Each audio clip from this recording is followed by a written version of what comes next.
So the problem we're going to be solving today is DNA strings, and in DNA, the characters A and T are complements of each other, as well as C and G.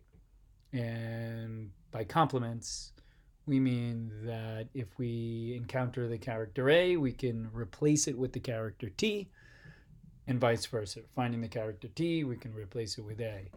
We can also do that with the characters C and G. And here, if we were to provide an input string of ATTGC, its complement would be TAACG. Okay, and so we need to write some code that would perform that operation. Now we're going to do it several different ways.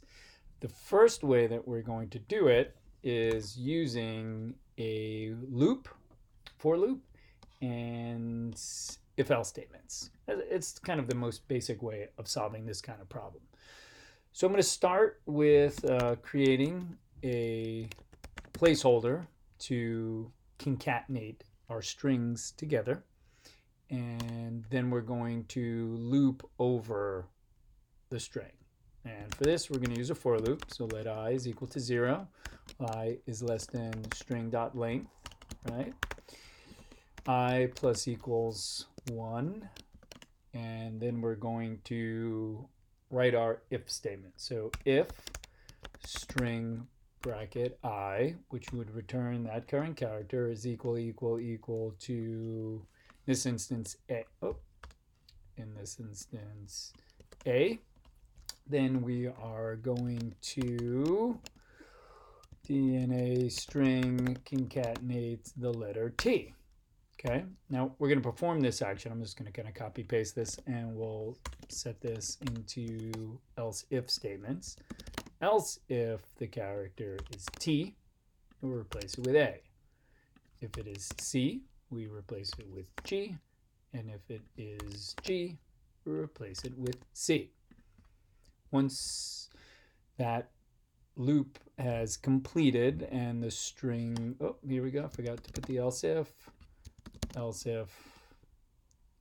and we don't actually need the else if. I mean, if we know that this is the only matching pairs, then we could have done it. We'll just leave the else if there anyway. We need now to return the DNA string. So let's do this. Let's see how this runs, save it, and run it. Let's take a look. What do we get? We have the exact matching that we're looking for.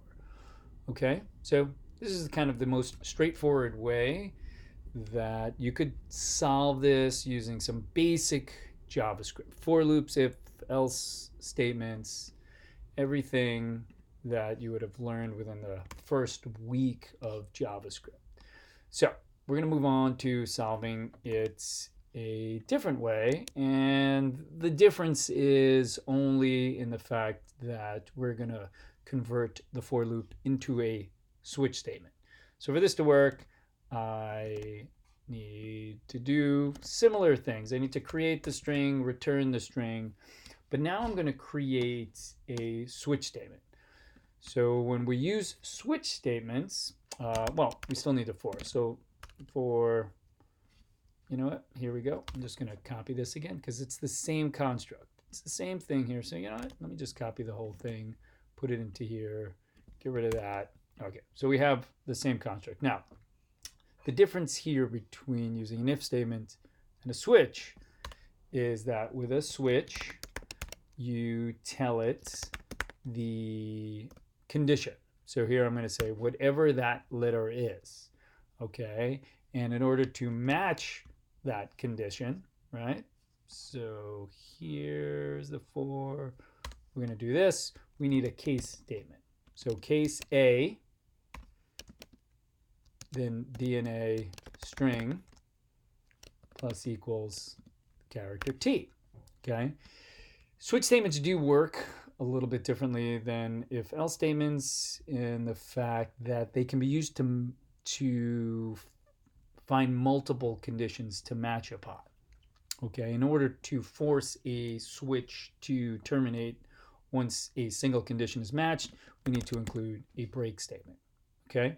So we're going to do this, and for this I'm going to get rid of all these, and we'll just add this, and we'll just make slight edits here, right?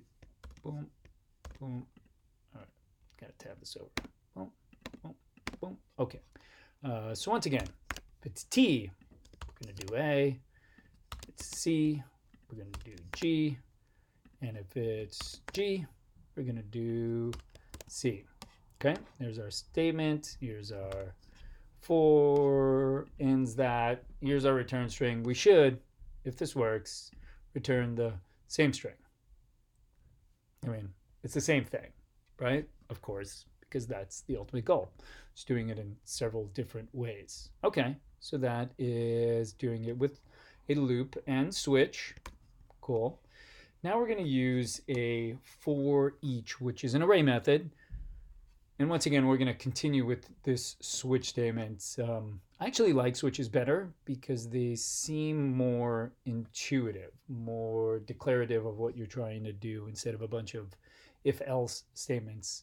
I like the way switches convey their cases, their conditional logic. So we're going to use that. In order to do the for each, we are going to, once again, continue the pattern of creating an empty string, returning the DNA string. These are the two same patterns that we're always going to do. Now, in order to loop over or use the for each method, what we are going to do is do a const DNA array is equal to string dot splits, and we're doing this to convert the string into an array. Okay, the split method works upon a string and converts it into an array. And with that array, DNA array, we can run the for each method. And we're going to use the element, I'm going to call it D. And now we're going to be iterating over, and I can take this switch statement, paste it in here, right? And just move this over. And the only addition that we may need, the only edit that we need to make here is instead of looking at string I, we're actually looking at the element at that particular position. So if we do this, let's save it, and this should return, yep, there we go, third one. Sweet, okay. So there we go, that's using for each and a switch statement. The next solution is going to be using a map, which means that once again, we have to convert the string into an array. But we're also going to be using objects. This is a really unique solution here. So by using objects, I am going to first create a DNA object which contains the pairs. So A will match T, right? And T will match A. C will match G, and G will match C. So I'm going to create an object that creates the complement pair. Then I'm going to say const DNA string, which isn't a string yet, but it will be. And we're going to take the string, we're going to first split it into an array, and then we're going to map over the array.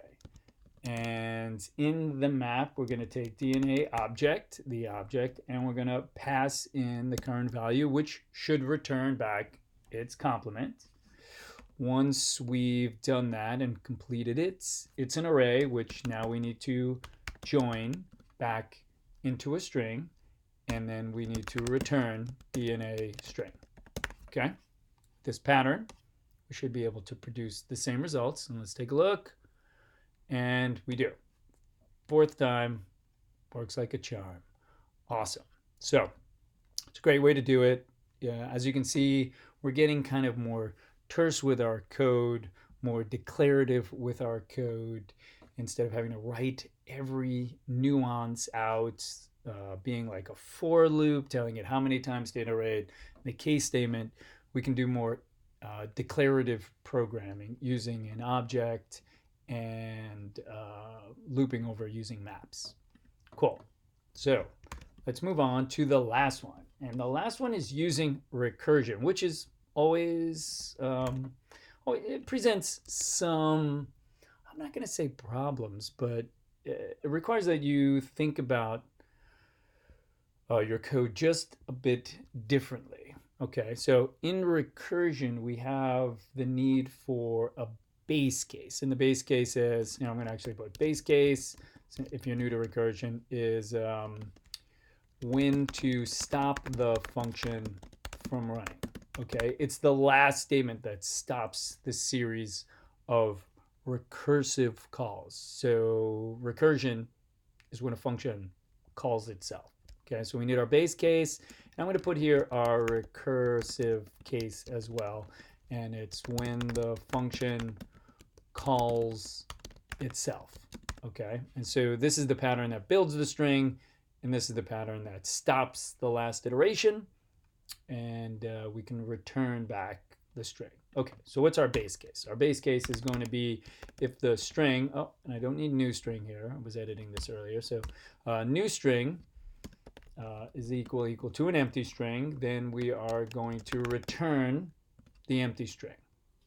Now our recursive case is where we are going to, I'm just going to add here, return, the return keyword, and we are going to include, we actually first need this object too. We're still using that object, so we need the object. Now here we're going to return the DNA object where the string at position 0, okay, we are going to add that to DNA transform, the function again, we're going to call the function, and we're going to pass it a string sub str where we remove the first character.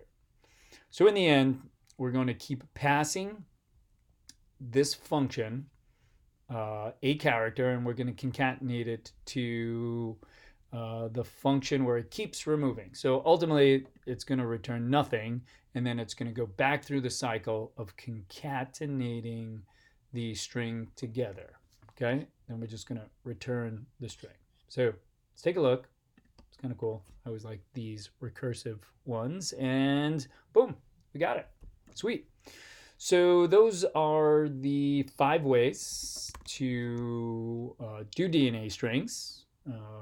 Just a little review here. We did it using a for loop with an if-else statement. Then we did a for loop again, but this time we converted it to a switch. Then we used a for each, also using a switch.